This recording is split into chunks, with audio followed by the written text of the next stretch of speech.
Hello everyone, welcome to Gurukul Agri. Today we'll cover module number 8 of horticulture and which will be discussing a topic coconut. देखिए coconut एक plantation crop है और बहुत ही important topic है from exam point of view. तो चलिए जल्दी से स्टार्ट करते हैं कोकोनट को।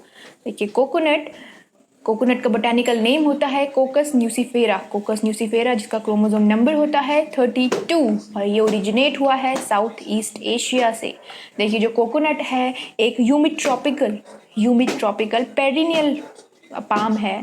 देखिए जो कोकोनट है वो एक पेरिनियल पाम है। इसके रिगार्डिंग जो है क्वेश्चन IBPS के 2017 के एग्जाम में पूछा जा चुका है। वहाँ पे कंफ्यूजिंग फैक्टर था अकॉर्डिंग टू ऑन्टोजेनी जो है कौन सी क्रॉप जो है वो पेरिनियल है according to ontogeny was the confusing factors for the student. और ऑन्टोजेनी का मतलब होता है अकॉर्डिंग टू लाइफ साइकिल। और बहुत से बच्चों ने मोस्ट ऑफ द बच्चों ने जो है शुगर बीट पे टिक किया था which was the wrong answer. Sugar beet is a biennial crop not a perennial crop. So right answer was coconut because coconut is a perennial crop जो है more than air में या more than 30 months में जो है अपनी life cycle को complete करते हैं उन्हें कहा जाता है पेरिनियल क्रॉप। देखिए क्लासिफिकेशन होता है एनुअल बेसिस पे बाइनियल बेसिस पे। ठीक है, एनुअल क्रॉप जो है with in the season with in the year अपनी लाइफ साइकिल को कंप्लीट करते हैं। ठीक है, बाइनियल क्रॉप की बात करूं तो बाइनियल वो क्रॉप्स होती हैं जो 2 कॉन्जिक्यूटिव सीजन में अपनी लाइफ साइकिल को कंप्लीट करते हैं। ओके, एंड पेरिनियल जो होती है more than 12 months more than 18 months more than 30 months जो है अपनी जो लाइफ साइकिल को है कंप्लीट करती हैं और फील्ड में स्टेबल रहती है। फॉर एग्जाम्पल शुगर केन भी जो है पेरिनियल क्रॉप में आता है। तो इस तरह से जो है क्वेश्चंस कोकोनट से रेज होते हैं और कॉन्टिन्यूस बेसिस पे जो है कोकोनट से क्वेश्चन रेज होते हैं IBPS के एग्जाम में। तो it is an important topic. देखिए ये जो फैमिली है पाल्मी फैमिली को बिलोंग करता है कोकोनट और जो है बहुत ही इम्पॉर्टेंट प्लांटेशन क्रॉप है इंडिया जो है लीडिंग प्रोड्यूसर है कोकोनट का। जो है जो कंट्रीज थी फिलीपीन और इंडोनेशिया इसको ओवरकम कर चुका है इंडिया। और अब आज की अगर अपडेटेड डेटा की बात करें तो India is a leading producer of coconut. Even productivity में भी इंडिया जो है लीड कर रहा है वर्ल्ड लेवल पे। तो विच is N very great achievement for India. तो नेक्स्ट बात करते हैं। देखिए कोकोनट को जो है कल्प वृक्ष कहा जाता है। कल्प वृक्ष कोकोनट को कहा जाता है। क्यों कहा जाता है? कल्प वृक्ष का मतलब होता है अ ट्री ऑफ हेवन। ठीक है, जो कोकोनट प्लांट होता है इसका ईच एंड एवरी पार्ट जो है वो यूज़ किया जाता है। अगर आप बात करो टेंडर कोकोनट की और ड्राई कोपरा से लेकर उसके हस्क की और कोरपिथ की तो each and every part of the coconut plant is used and it is very useful. देखिए टेंडर कोकोनट को कंजप्शन के लिए यूज़ किया जाता है, ड्राई कोपरा को ऑयल के लिए यूज़ किया जाता है और जो हस्क होता है उससे मैट्स प्रिपेयर की जाती हैं, बास्केट्स प्रिपेयर की जाती हैं उससे जो फाइबर होता है कोकोनट का। और जो कोयर होता है कोयर पिथ जिसे कहते हैं उससे मेन्योर प्रिपेयर किया जाता है, मल्चिंग के लिए वो यूज़ होता है। तो that's why it is known as कल्प वृक्ष। ठीक है, अ ट्री ऑफ हेवन। देखिए जो कोकोनट होता है एक ह्यूमिड लविंग प्लांट होता है, ह्यूमिड ट्रॉपिकल पाम है। इस मोर देन 60% जो होता है एटलीस्ट इसके लिए जो ह्यूमिड कंडीशन है वो रिक्वायर्ड होती है। ठीक है, अराउंड 80% जो है फेवरेबल आइडियल कंडीशन होती है ह्यूमिडिटी, बट 60% से ऊपर होना चाहिए। If it is less than 60% that it will harm the coconut palm. Okay, and it is a tropical crop तो इसके लिए टेम्परेचर जो है वो ट्रॉपिकल कंडीशन के अकॉर्डिंग होना चाहिए। देखिए अगर कोकोनट की बात करें तो जो कोकोनट होता है वो उसका इन्फ्लोरेसेंस होता है स्पेडिक्स का इन्फ्लोरेसेंस होता है। एक और क्रॉप है जो मैंने आपको पढ़ाई थी जिसका जो इन्फ्लोरेसेंस है वो स्पेडिक्स होता है, दैट इज़ बनाना का भी जो इन्फ्लोरेसेंस है वो स्पेडिक्स होता है। ठीक है, और जो इसका पॉलिनेटर होता है इसमें जो पॉलिनेशन होता है वो जिस पॉलिनेटर के एजेंट के द्वारा होता है वो होता है विंड और इंसेक्ट के द्वारा इसमें पॉलिनेशन होता है और ये क्रॉस पॉलिनेटेड क्रॉप होती है। ठीक है, क्रॉस पॉलिनेटेड क्रॉप होती है। इसके फ्रूट टाइप की बात की जाए तो वन सीडेड ड्रुप इसे कहते हैं। वन सीडेड ड्रुप जो है फ्रूट होता है और एडिबल पोर्शन जो इसका होता है एंडोस्पर्म इसका एडिबल पोर्शन होता है। देखिए अगर कोकोनट में न्यूट्रिशन की बात की जाए, ठीक है, न्यूट्रिशन की अगर बात की जाए तो कोकोनट जो होता है 17.4 जो है किलो कैलोरीज जो होती है कोकोनट वाटर में। ठीक है, इसकी टेंडर कोकोनट की बात की जा रही है, उसकी कैलोरीफिक वैल्यू होती है उसकी कैलोरीफिक वैल्यू होती है 17.4 किलो कैलोरी। और अगर ऑयल की बात की जाए तो 65% जो होता है कोकोनट में, ड्राई कोपरा में या कोकोनट में ऑयल प्रेजेंट होता है। ठीक है, सबसे ज़्यादा जो है ऑयल कंटेंट जो है कोकोनट में होता है। और कोकोनट को जो है स्मॉल एंड मार्जिनल फार्मर्स का जो है क्रॉप कहा जाता है। It is an crop of small and marginal farmer because 98% जो कोकोनट है वो लेस देन 2 हेक्टेयर की जो है लैंड होती है, उसी में उसका प्रोडक्शन किया जाता है। मतलब मोस्टली जो फार्मर्स की होल्डिंग होती है लेस देन 2 हेक्टेयर होती है। अब देखिए स्मॉल एंड मार्जिनल फार्मर क्या होता है। देखिए मार्जिनल फार्मर्स वो फार्मर्स होते हैं जिनके पास जो लैंड होल्डिंग होती है लेस देन 1 हेक्टेयर होती है या अप टू 1 हेक्टेयर होती है, उन्हें कहा जाता है मार्जिनल फार्मर्स। और स्मॉल फार्मर्स वो फार्मर्स होते हैं जिनके पास जो लैंड होल्डिंग्स होती है ग्रेटर देन 1 हेक्टेयर होती है और अप टू 2 हेक्टेयर होती है या लेस देन 2 हेक्टेयर होती है, तो उन्हें कहा जाता है स्मॉल फार्मर्स। तो इस तरह से जो कोकोनट का प्रोडक्शन है वो मोस्टली जो है लेस देन 2 हेक्टेयर लैंड में जो है रिपोर्ट किया जाता है। चलिए बात करते हैं अब एरिया एंड प्रोडक्शन की। देखिए एरिया जो है इंडिया में सबसे ज़्यादा केरला में है, फिर कर्नाटक में एंड देन तमिलनाडु में। ठीक है, प्रोडक्शन भी जो है इन तीनों ही स्टेट में सबसे ज़्यादा है, पहले केरला में, देन कर्नाटक में एंड देन तमिलनाडु में। अगर प्रोडक्टिविटी की बात की जाए तो प्रोडक्टिविटी में देखिए तमिलनाडु सबसे आगे है, देन गुजरात है और फिर कर्नाटक है। ठीक है, कर्नाटक जो है सबसे लास्ट में है प्रोडक्टिविटी में। देखिए जो कोकोनट है अगर वर्ल्ड लेवल पे बात की जाए तो सबसे ज़्यादा जो एरिया है वो फिलीपींस में है। फिलीपींस जो कंट्री है वहाँ पे एरिया सबसे ज़्यादा है। और अगर प्रोडक्शन और प्रोडक्टिविटी की बात की जाए तो दोनों में ही इंडिया जो है लीड कर रहा है, दोनों में। ठीक है, इंडिया का जो फार्मर है, जो कोकोनट प्रोड्यूसर्स हैं इंडिया में, वो बहुत ही ज़्यादा जो है कोकोनट का के इम्प्रूवमेंट में जो है क्रूशियल रोल प्ले कर रहे हैं। इंडिया जो है लीडिंग प्रोड्यूसर और लीडिंग प्रोडक्टिविटी में जो है लीड कर रहा है, which is an great sign in terms of coconut production, उसकी प्रोडक्टिविटी में, उसकी इम्प्रूवमेंट में। तो इस तरह से जो है इंडिया में जो एरिया और प्रोडक्शन है वो इंक्रीज़ हो रहा है। देखिए वर्ल्ड कोकोनट डे जो सेलिब्रेट होता है 2 सितंबर को एवरी ईयर जो है वर्ल्ड कोकोनट डे सेलिब्रेट किया जाता है। एंड इसके ऑब्जेक्टिव्स होते हैं कि कोकोनट प्रोडक्शन को जो है इंक्रीज़ करना, उसके एरिया को इंक्रीज़ करना, क्वालिटी ऑफ जो है प्लांटेशन क्रॉप की उसे इंक्रीज़ करना, पाम की, कोकोनट पाम की, और फार्मर को, जो प्रोड्यूसर्स है फार्मर को बेटर रिटर्न मिल सके, उनकी मार्केट वैल्यू, उनके जो प्रोडक्ट, उनका जो प्रोड्यूस है उसको एक मार्केट में उनकी मार्केट वैल्यू उनको मिल सके। ये सारे जो है ऑब्जेक्टिव्स होते हैं वर्ल्ड कोकोनट डे के, और इसे एवरी ईयर जो है 2 सितंबर को सेलिब्रेट किया जाता है। इस साल लास्ट ईयर 2018 में जो सेलिब्रेट किया गया था उसकी थीम थी coconut for family, nutrition, health and wellness. तो थीम जो है ये किसी एग्जाम्स में जो है थीम रिगार्डिंग क्वेश्चन पूछे जाते हैं, और किसी एग्जाम में पूछा जाता है, किसी भी कॉमन एग्जाम में ये जो डे रिगार्डिंग क्वेश्चन होते हैं ये पूछे जाते हैं। चलिए बढ़ते हैं नेक्स्ट स्लाइड की तरफ।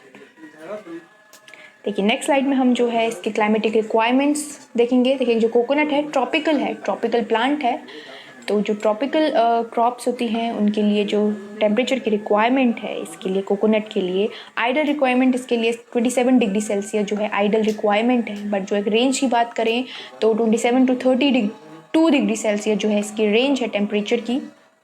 अगर एल्टीट्यूड की बात की जाए तो अप टू 600 मीटर जो है ये, अप टू 600 मीटर के एल्टीट्यूड तक जो है ये ग्रो हो जाता है, और अप टू 1000 जो है 1000 मीटर तक जो है इसे ग्रो किया जा सकता है। ठीक है, यूजुअली 600 मीटर तक, बट अगर एक कंडीशन, एक रेंज दी जाए तो अप टू 1000 मीटर जो है ये ग्रो किया जा सकता है। ठीक है, रेनफॉल की बात करें तो 1000 to 300 mm पर ईयर का जो है एक रेंज है इसके लिए रेनफॉल की। बट अगर आइडल कंडीशन बोलें तो 2000 जो मीटर है mm है वो है इसकी आइडल कंडीशन, रेनफॉल की आइडल कंडीशंस हैं। देखिए जो प्लांट है ह्यूमिड लविंग प्लांट है, और जो है मोर देन 60% जो है इसको ह्यूमिडिटी की रिक्वायरमेंट होती है। ठीक है, अगर जो ह्यूमिडिटी है वो लेस देन 50% है तो जो है क्रॉप ग्रोथ को जो है बहुत ही ज़्यादा हार्म होता है, स्टोमेटल ओपनिंग को ये जो है अफेक्ट करता है लेस देन 50%। तो जो इसके लिए रिक्वायरमेंट होती है ह्यूमिडिटी की 80 to 90% होनी चाहिए। ठीक है, एटलीस्ट 60 से ऊपर होनी चाहिए। ठीक है, this is the ideal condition, और दिस इज़ दी रिक्वायरमेंट की इतनी अगर 80 to 90% है that is favourable, but at least जो है 60% से ऊपर तो उसके लिए होनी चाहिए। 60% से नीचे जो है it is harmful for the coconut. Okay, तो ये थी इसकी क्लाइमेटिक रिक्वायरमेंट। चलिए नाउ मूव करते हैं इसकी सॉइल रिक्वायरमेंट्स पे। ये जो कोकोनट की सॉइल रिक्वायरमेंट्स हैं, इसमें जो है कोकोनट जो है वाइड रेंज ऑफ सॉइल में जो है ग्रो होता है, but the soil should be well drained soil होनी चाहिए। ठीक है, वेल ड्रेन्ड सॉइल कौन सी होती है? देखिए, लेटरिटिक सॉइल, रेड लोमी सॉइल, ठीक है, लोम कोस्टल सॉइल। देखिए, ये जो है कोस्टल एरियाज़ में जो है कोकोनट को ज़्यादा ग्रो किया जाता है, तो वहाँ पे जो है सैंडी सॉइल जो है देखने को मिलेगी। सैंडी सॉइल हो गया, कोस्टल सैंडी सॉइल्स हो गई, ठीक है, मार्शी लोलैंड सॉइल हो गई। तो इन सॉइल्स में जो है कोकोनट ग्रो हो जाता है। हैवी सॉइल्स को जो है अवॉइड किया जाता है कोकोनट प्रोडक्शन के लिए। ठीक है, सॉइल जो है वेल ड्रेन होनी चाहिए, जो है वाटर होल्डिंग कैपेसिटी जो है सॉइल की होनी चाहिए। और देखिए पीएच रेंज इसकी बात की जाए तो 5.2 to 8 जो है इसका पीएच होता है। पीएच रेंज इतना जो है, इतने पीएच के अंदर कोकोनट को ग्रो किया जाता है। और जो है 1 to 1.5 मीटर जो है इसमें डेप्थ होनी चाहिए सॉइल की। ठीक है, तो ये है सॉइल की रिक्वायरमेंट कोकोनट के लिए। अब बात करते हैं प्लांटिंग की। देखिए, जो प्लांटिंग होती है कोकोनट में, वो इस तरह से होती है कि बिगनिंग ऑफ मानसून, ठीक है, 1 मंथ या 1 मंथ बिफोर ऑफ मानसून। ठीक है, मानसून के 1 मंथ बिफोर जो है प्लांटिंग की जाती है, ताकि जो कोकोनट है वो वेल स्टेब्लिश जो है सॉइल में हो जाए। लेकिन यहाँ पे एक कंडीशन है, अगर जो है फ्लडेड एरियाज़ है, जहाँ पे फ्लड प्रोन एरियाज़ है, वहाँ पे जो है मानसून के बाद, हैवी रेन के बाद जो है प्लांटिंग की जाती है वहाँ पे। या जो है जब नॉर्थ ईस्ट मानसून आते हैं उस टाइम पे भी जो है प्लांटिंग की जाती है। बेसिकली रेन से पहले जो है प्लांटिंग की जाती है, मानसून से पहले प्लांटिंग की जाती है। अगर फ्लडेड कंडीशंस हैं, फ्लडेड एरियाज़ हैं, फ्लड प्रोन एरियाज है, तो वहाँ पे जो है हैवी रेन के बाद प्लांटिंग की जाती है। ठीक है, तो ये है इसका प्लांटिंग टाइम। चलिए मूव करते हैं नेक्स्ट स्लाइड की तरफ। देखिए, यहाँ पे देखेंगे हम स्पेसिंग के बारे में। देखिए, जो कोकोनट होता है, कोकोनट के लिए जो कॉमन स्पेसिंग अडॉप्ट की जाती है विच इज़ 7.5 into 7.5 मीटर, जिसमें 177 पाम जो है पर हेक्टेयर ऑक्यूपाइड होते हैं, पर हेक्टेयर लगाए जाते हैं। It is an common and most adopted spacing for coconut.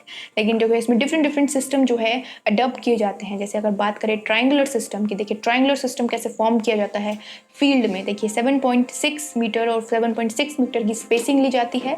Plant to plant देखिए 7.6 मीटर का स्पेसिंग रखा गया है, और इस तरह से जो है ट्राइंगुलर जो है एक ट्राइंगल फॉर्म हो रहा है। देखिए, ये प्लांट टू प्लांट डिस्टेंस हो गई, इस प्लांट से इस प्लांट की डिस्टेंस 7.6 होगी, इस प्लांट से इस प्लांट के जो डिस्टेंस है वो भी 7.6 होगी। तो इस तरह से जो है ट्राइंगुलर फॉर्म होता है। अगर स्क्वायर सिस्टम की बात की जाए तो स्क्वायर सिस्टम में जो है चारों तरफ की जो स्पेसिंग होती है वो इक्वल होती है। ट्राइंगुलर में भी इक्वल होती है, स्क्वायर में भी जो है इक्वल होती है। 7.6 से 7.6, यहाँ भी 7.6 होगी और इधर भी 7.6 होगी। ये भी है एक स्क्वायर फॉर्म कर रहा है। ठीक है, नाम से पता चल रहा है, तो स्क्वायर सिस्टम है ये जो अडॉप्ट किया जाता है। रीजन टू रीजन जो है, वैरायटी टू वैरायटी ये जो सिस्टम में अडॉप्ट किए जाते हैं। देखिए, अब बात करते हैं सिंगल हेज सिस्टम की। देखिए, हेज सिस्टम क्या होता है? हेज सिस्टम मतलब लाइन जो फॉर्म की जाती है। देखिए, एक जो हेज सिस्टम है, सिंगल हेज सिस्टम में जो है सिंगल हेजेस जो है फॉर्म की जाती है। देखिए, प्लांट टू प्लांट, ठीक है, प्लांट टू प्लांट जो डिस्टेंस होगी वो होगी 6.5 मीटर। ठीक है, 6.5 मीटर यहाँ होगी, 6.5 मीटर यहाँ होगी। फिर एक और हेज जो बनाई जाएगी उसमें भी जो प्लांट टू प्लांट डिस्टेंस होगी 6.5 मीटर, 6.5 मीटर होगी। ठीक है, लेकिन जो दो हेजेस के बीच में जो डिस्टेंस होगी that will be 9 metre. 9 metre जो है वो डिस्टेंस होगी दो हेजेस के बीच की। ठीक है, ये है सिंगल हेज सिस्टम। ओके, अगर बात करें यहाँ पे डबल हेज सिस्टम की, देखिए नाम से पता चला है डबल हेजेस मतलब दो हेजेस हमको फॉर्म करनी है। यहाँ पे हमने सिंगल हेजेस फॉर्म की, यहाँ पे जो है दो हेजेस फॉर्म होंगी। देखिए कैसे, देखिए यहाँ पे भी जो है प्लांट टू प्लांट डिस्टेंस जो है 6.5 मीटर रखी गई है। ठीक है, ये हेजेस बनाई, दो हेजेस बन गई इस तरह से प्लांट टू प्लांट। ये जो है प्लांट है, ये प्लांट, इनको प्लांट का साइन दिया गया है, ये प्लांट है। तो ये प्लांट टू प्लांट जो है यहाँ पे भी 6.5, 6.5, 6.5। ठीक है, फिर इधर भी जो है हेजेस फॉर्म की गई, दो हेजेस फॉर्म की गई। इन दो हेजेस के बीच का जो डिफरेंस है, जो इन डिस्टेंस है वो रखा गया है 9 मीटर का। तो इस तरह से जो है डिफरेंट सिस्टम जो है अडॉप्ट किए जाते हैं। ठीक है, but the most common one है 7.5 into 7.5 मीटर, जिसमें जो है 177 प्लांट जो है, प्लांट पॉपुलेशन जो है वो आती है 1 हेक्टेयर में। ठीक है, चलिए नेक्स्ट स्लाइड की तरफ देखते हैं। नेक्स्ट स्लाइड में अब चलिए मूव करते हैं नेक्स्ट स्लाइड की तरफ। चलिए नेक्स्ट बात करते हैं प्रोपोगेशन की। देखिए जो कोकोनट में प्रोपोगेशन होता है वो सीडलिंग के थ्रू किया जाता है, ठीक है, सीडलिंग के थ्रू प्रोपोगेशन होता है। और सीडलिंग रेस्ट करने के लिए जो है सबसे पहले मदर प्लांट को सिलेक्ट किया जाता है। देखिए मदर प्लांट को सिलेक्ट किया जाता है, ठीक है। मदर प्लांट जो रेगुलर बेयरर होना चाहिए, ठीक है, एक हेल्दी प्लांट होना चाहिए। 15 to 20 ईयर्स ओल्ड का जो है प्लांट जो है सिलेक्ट किया जाता है मदर प्लांट के लिए, ठीक है। 60 ईयर्स ओल्ड या मोर देन 60 ईयर्स ओल्ड का जो पाम होता है उसे सिलेक्ट नहीं करना चाहिए फॉर मदर प्लांट, ठीक है। मदर प्लांट में जो नट का प्रोडक्शन होता है 100 नट्स पर पाम जो है उसका प्रोडक्शन होना चाहिए। और उसका जो वेट है, कोपरा का जो वेट है 150 ग्राम का जो है कोपरा का वेट होना चाहिए मदर प्लांट का। और जो हस्क नट होता है, मतलब जो वेट होता है हस्क नट का, देखिए नट के बाहर आपने एक हेयरी कवरिंग देखी होगी, हस्क की कवरिंग, ठीक है, उसके साथ जो वेट होना चाहिए 600 ग्राम जो है नट का वेट होना चाहिए। तो ये सारे जो क्राइटेरिया हैं एक मदर प्लांट को सिलेक्ट करने के लिए फॉलो किए जाते हैं, ठीक है। नेक्स्ट है सिलेक्शन ऑफ सीड नट। देखिए जो सीड नट होता है 11 to 12 मंथ्स ओल्ड का जो एक मैच्योर सीड नट होता है उसे सिलेक्ट किया जाता है, ठीक है। और उसको जो है नर्सरी में शो किया जाता है। देखिए नर्सरी में शो जो है 2 मेथड से किया जाता है, एक होता है वर्टिकल मेथड और एक होता है हॉरिजेंटल मेथड। देखिए जो वर्टिकल मेथड होता है वो इंडिया में है, इंडिया में मोस्ट फ्रिक्वेंटली या मोस्ट वाइडली जो है वो प्रैक्टिस किया जाता है। और हॉरिजेंटल मेथड जो होता है उसे अदर कंट्रीज़ में जो है, अदर जो कोकोनट प्रोड्यूसिंग कंट्रीज़ हैं वहाँ पे उसे प्रैक्टिस किया जाता है। तो देखिए सीड नेट को जो है नर्सरी में शो किया जाता है।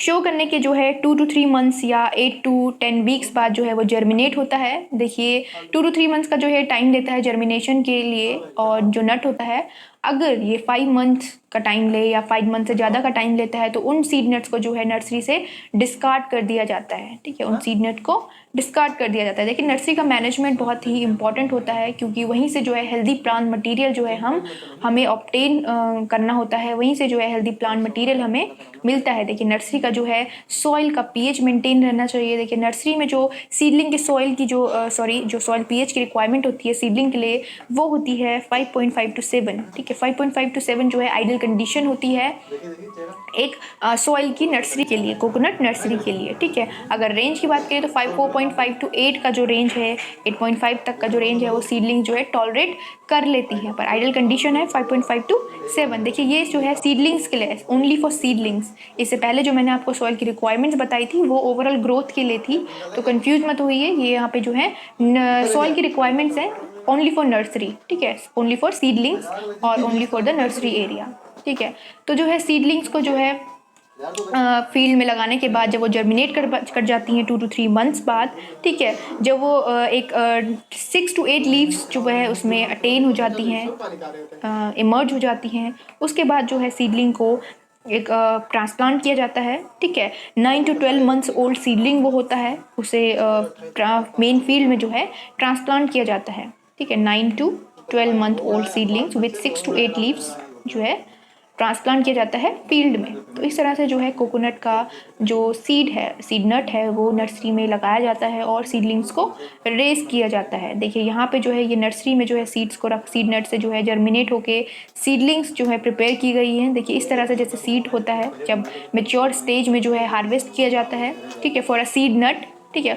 उसके बाद देखिए उसमें जर्मिनेशन जो है, जर्मिनेशन का प्रोसेस जो है स्टार्ट होता है, जर्मिनेट होता है धीरे धीरे जो है सीडलिंग जो है एक हाइट को अटेन कर लेता है। जब इस हाइट में जो है सीडलिंग आ जाता है उसके बाद जो है सीडलिंग को ट्रांसप्लांट किया जाता है मेन फील्ड में, ठीक है। तो मेन फील्ड में विद द रिकमेंडेड स्पेसिंग जो है इसको ट्रांसप्लांट किया जाता है। तो ये सारे जो है कोकोनट के सीडलिंग्स हैं, ठीक है। तो ये था कोकोनट का प्रोपगेशन। चलिए मूव करते हैं नेक्स्ट स्लाइड की। चलिए इस स्लाइड में बात करेंगे कोकोनट की वैरायटीज़ की। देखिए जो कोकोनट की वैरायटीज़ होती हैं वो 2 टाइप की होती हैं, टॉल वैरायटीज़ एंड डॉग वैरायटीज़। तो जो देखिए जो बेसिक डिफरेंस होता है इनके लाइफ स्पैन का होता है। देखिए जो टॉल वैरायटीज़ होती हैं उनका जो लाइफ स्पैन होता है 80 to 90 ईयर्स का होता है और जो डॉग होती हैं उनका होता है 40 to 50 ईयर्स का। अब देखिए आप इसे याद कैसे रखेंगे। देखिए आप याद रख सकते हैं, अगर मैं एक कॉमन कोकोनट की जो है लाइफ स्पैन की बात करूं, इकोनॉमिक लाइफ स्पैन की बात करूं, जो उसकी इकोनॉमिक लाइफ होती है वो होती है 60 ईयर्स की, ठीक है। I am just talking about an coconut palm, I am not talking about any particular variety, okay.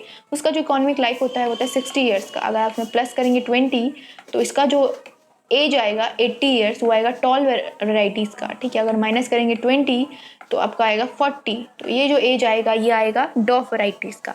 तो इस तरह से जो है आप इसे याद रख सकते हैं, टॉल एंड डॉफ की जो लाइफ स्पैन होता है, ठीक है। इनके नट में भी डिफरेंस होता है, जो टॉल वैराइटीज से जो प्रोड्यूस होता है नट, उसकी जो होती है क्वालिटी बहुत सुपीरियर होती है, और अगर डॉफ की बात करें तो डॉफ की जो क्वालिटी होती है वो comparison to not tall variety जो है पुअर होती है। और डॉफ वैराइटीज़ को जो बेसिकली है टेंडर को नट के लिए जो है प्रोड्यूस किया जाता है, ग्रो किया जाता है, ठीक है।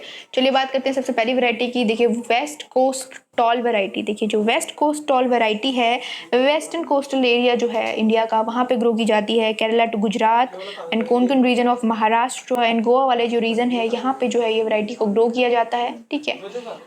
और ये वाइडली यूज्ड होने वाली वैरायटी है कोकोनट की। इसमें 72% जो है ऑयल कंटेंट पाया जाता है, और 6 to 8 ईयर में जो है ये बेयरिंग स्टार्ट कर देता है, ठीक है।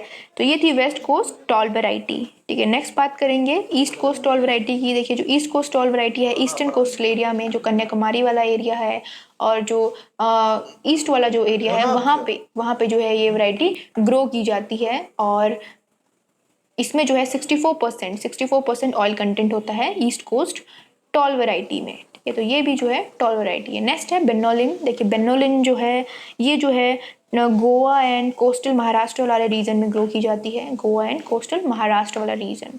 देखिए नेक्स्ट जो वैरायटी है लक्षद्वीप ऑर्डिनरी जो है, जिसे चंद्रकल्पा के नाम से जाना जाता है। ये लक्षद्वीप की जो वैरायटी है ये केरला, कर्नाटक, तमिलनाडु एंड आंध्र प्रदेश में ग्रो की जाती है, ठीक है। तो ये भी जो है यहाँ पे ग्रो की जाती है। इसका जो प्रोडक्शन होता है 100 नट पर पाम का जो है पर ईयर का इसका प्रोडक्शन होता है, और बहुत ही फेमस वैरायटी है लक्षद्वीप की, ठीक है। नेक्स्ट जो वैरायटी है लक्षद्वीप माइक्रो। देखिए लक्षद्वीप माइक्रो जो है ये जो है स्मॉल साइज नट इसका होता है लक्षद्वीप माइक्रो का, इसलिए इसका नाम रखा गया है लक्षद्वीप माइक्रो। एलम जो ये कहीं पे मेंशन होगा तो उसका मतलब होता है लक्षद्वीप माइक्रो। स्मॉल साइज जो है इसका नट होता है, और 90 ग्राम का जो है कोपरा इससे ऑब्टेन किया जाता है, ठीक है। नेक्स्ट बात करेंगे अंडमान ऑर्डिनरी की। देखिए अंडमान ऑर्डिनरी को जो है VPM3 भी कहा जाता है। तो जो अंडमान ऑर्डिनरी है ये तमिलनाडु में ग्रो की जाती है, और इसका जो ऑयल कंटेंट होता है 66% जो है इसमें ऑयल कंटेंट होता है, और 77 नट जो है पर पाम इसमें प्रोड्यूस होते हैं पर ईयर, ठीक है। नेक्स्ट वैरायटी है तिप्तुर टॉल। देखिए जो तिप्तुर टॉल वैरायटी है ये कर्नाटक में ग्रो की जाती है, ठीक है। नेक्स्ट है फिलीपींस ऑर्डिनरी। देखिए फिलीपींस ऑर्डिनरी को जो है केर चंद्रा भी कहा जाता है। कहीं पे फिलीपींस ऑर्डिनरी मेंशन नहीं होगा, केर चंद्रा मेंशन होगा। तो ये दोनों ही जो है एक ही वैरायटी हैं, और ये महाराष्ट्र में जो है वेस्ट बंगाल में और आंध्र प्रदेश में जो है ये वैरायटी ग्रो की जाती है फिलीपींस ऑर्डिनरी। और 110 नट जो है 110 नट जो है इसका प्रोडक्शन है पर पाम का पर ईयर का। तो ये थी टॉल वैरायटी, ठीक है। चलिए नेक्स्ट देखते हैं डॉफ वैरायटीज को। सॉरी उससे पहले एक और वैरायटी है, देखिए प्रताप। देखिए जो प्रताप वैरायटी है ये कोंकण रीजन ऑफ महाराष्ट्र और गोवा में ग्रो की जाती है प्रताप, ठीक है। ये भी टॉल वैरायटी है, ठीक है। चलिए अब देखते हैं डॉफ वैरायटीज को। देखिए सबसे पहले डॉफ वैरायटीज में आती है चौगर डॉफ ऑरेंज। देखिए जो चौगर डॉफ ऑरेंज वैरायटी है ये एक डॉफ वैरायटी है, और टेंडर नट प्रोडक्शन के लिए जो है इसे यूज़ किया जाता है, टेंडर नट प्रोडक्शन के लिए और ऑर्नामेंटल पर्पस के लिए। देखिए आपने कहीं पे देखा होगा बहुत सारे पार्क्स में, बहुत सारे रोड साइड में जो है कोकोनट ट्री को जो लगाया जाता है, ठीक है, ब्यूटिफिकेशन के लिए यूज़ होती हैं, ऑर्नामेंटल पर्पस के लिए जो है इन्हें यूज़ किया जाता है। तो ये डॉफ वैरायटीज़ होती हैं जिन्हें यूज़ किया जाता है ऑर्नामेंटल पर्पस के लिए, ठीक है। 63 जो नट हैं इसमें पर पाम जो है प्रोड्यूस होते हैं चौगर डॉफ ऑरेंज में, ठीक है। नेक्स्ट बात करते हैं चौगर डॉफ ग्रीन की। देखिए चौगर डॉफ ग्रीन जो है ये भी टेंडर नट है और ऑर्नामेंटल पर्पस के लिए यूज होता है। 77 नट्स जो है पर पाम जो है ये प्रोड्यूस करता है चौगर डॉफ ग्रीन, ठीक है। नेक्स्ट है मलयान डॉफ येलो। मलयान डॉफ येलो MDY जो है ये जो वैरायटी है ये मलेशिया से इंट्रोड्यूस हुई है, मलेशिया से इंट्रोड्यूस किया है। देखिए नाम से है मलयान, तो इससे आप याद रख सकते हैं कि ये मलेशिया से इंट्रोड्यूस की गई है, और जो है 66 नट जो है पर पाम इसकी ईल्ड है, ठीक है, कि ये 66 नट जो है पर पाम इसमें प्रोड्यूस होते हैं। नेक्स्ट है गंगा बॉन्दम। देखिए जो गंगा बॉन्दम वैरायटी है ये आंध्र प्रदेश में ग्रो की जाती है और एक डॉफ वैरायटी है। चलिए मूव करते हैं नेक्स्ट वैरायटीज। चलिए इस स्लाइड में बात करेंगे कुछ हाइब्रिड वैरायटी की। देखिए जो पहली हाइब्रिड वैरायटी है चंद्रशंकरा, ये क्रॉस है आपका चौघट ऑरेंज डॉग का with west coast tall variety. देखिए एक डॉग वेराइटी है और एक टॉल वेराइटी है, ठीक है। 68% का इसमें ऑयल कंटेंट होता है, ठीक है। नेक्स्ट जो है चंद्रलक्षा। देखिए चंद्रलक्षा जो है क्रॉस है लक्षद्वीप ऑर्डिनरी का एंड जो है चौघट ऑरेंज डॉग का। देखिए आप इसे कैसे याद रख सकते हैं, अगर आप इसे उल्टा करेंगे तो ये हो जाएगा लक्ष्य। देखिए लक्ष्य से याद रखिए लक्षद्वीप ऑर्डिनरी को और चंद्रा से याद रखिए चौघट ऑरेंज डॉग को, ठीक है। अगर इसके नाम को आप उल्टा करें तो फिर हो जाएगा लक्ष्य चंद्रा, जो कि इसका क्रॉस बन जाएगा कि लक्षद्वीप ऑर्डिनरी और जो है चौघट ऑरेंज डॉग, ठीक है। तो इस तरह से आप याद रख सकते हैं इसका क्रॉस। नेक्स्ट है लक्ष्य गंगा। देखिए लक्ष्य गंगा को भी ऐसे याद रखिए, लक्ष्य मतलब लक्षद्वीप ऑर्डिनरी और गंगा मतलब है गंगा बोंदम। तो ये है लक्षद्वीप ऑर्डिनरी और गंगा बोंदम का क्रॉस, ठीक है। गंगा से याद रखेंगे गंगा बोंदम को। लेकिन नेक्स्ट है केर गंगा। देखिए केर गंगा जो क्रॉस है वेस्ट कोस्ट टॉल का और गंगा बोंदम का, ठीक है। इन दोनों वैरायटी का जो है ये क्रॉस केर गंगा, ठीक है। नेक्स्ट है अनंत गंगा। देखिए जो अनंत गंगा है ये क्रॉस है अंडमान ऑर्डिनरी का और गंगा बोंदम का, ठीक है। तो अनंत से याद रखिए अंडमान को और गंगा से याद रखिए गंगा बोंदम को। तो देखिए ये जो है कुछ हाइब्रिड वेराइटीज हैं जो डिफरेंट वेराइटी के क्रॉस से डॉग और टॉल वेराइटी के कॉम्बिनेशन से जो है रिलीज की गई हैं, ठीक है। चलिए नेक्स्ट बात करेंगे इंटरकल्चर ऑपरेशन की। देखिए सबसे पहला जो मेथड है जो इरिगेशन है इंटरकल्चर में, सबसे पहले देखिए जो कोकोनट है वो समर इरिगेशन को बहुत ही वेल रिस्पॉन्ड करता है और जो ईल्ड है अगर समर इरिगेशन जो है 40 लीटर पर पाम पर वीक दी जा रही है तो 50% जो ईल्ड है वो इंक्रीज हो जाती है समर इरिगेशन से, ठीक है। अगर बात करें अंडर बेसिन मेथड, अगर बेसिन मेथड से इरिगेशन दिया जा रहा है तो 200 लीटर पर पाम जो है वंस इन 4 डेज में जो है इरिगेशन दिया जाता है, ठीक है।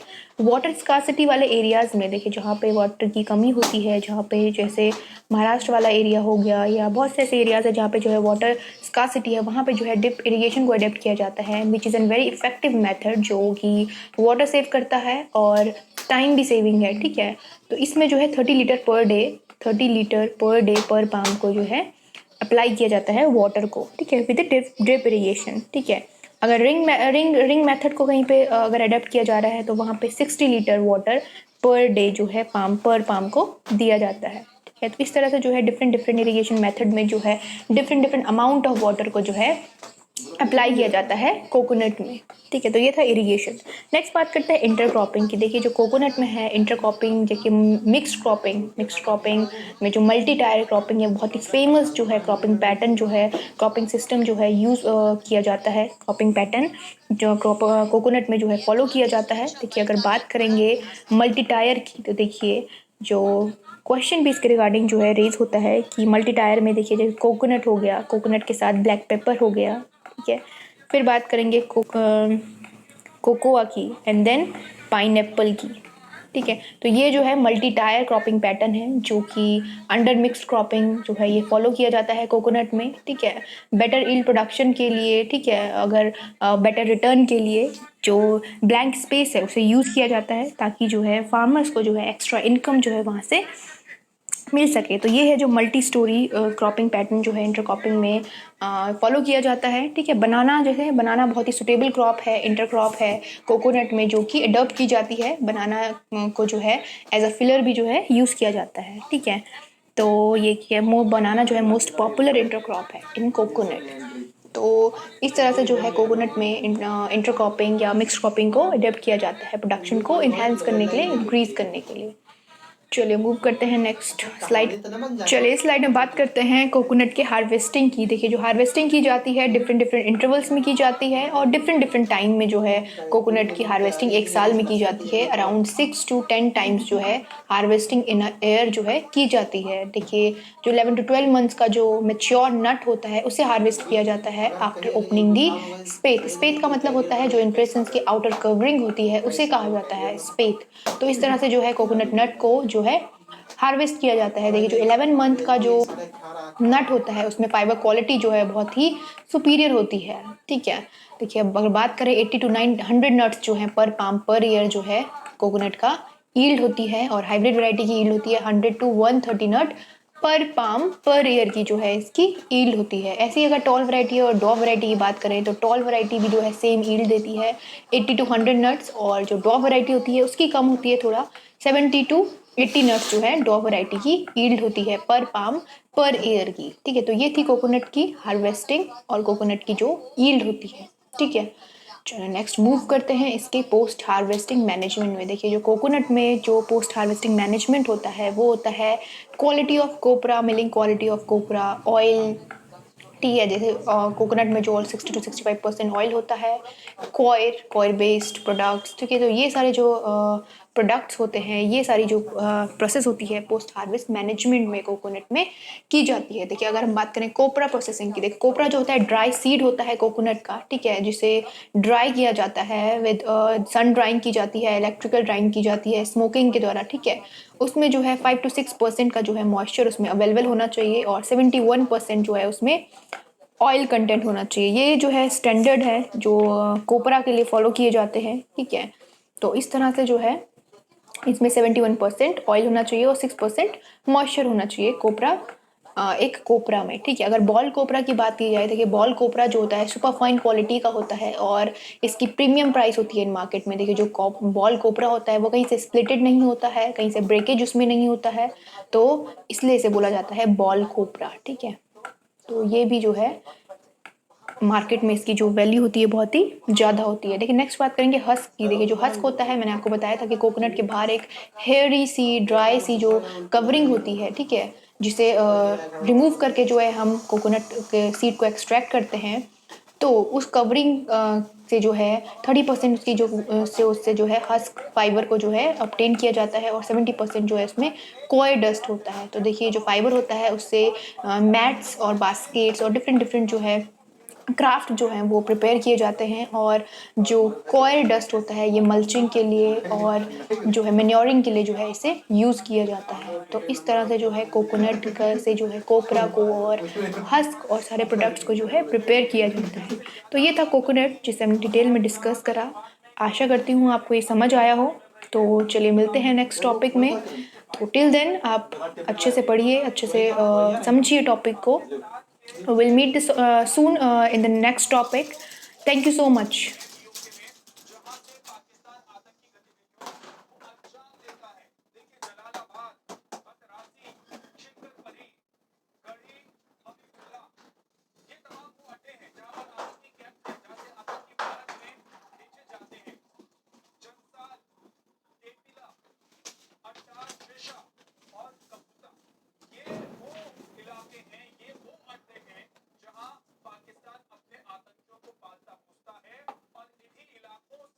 किताबें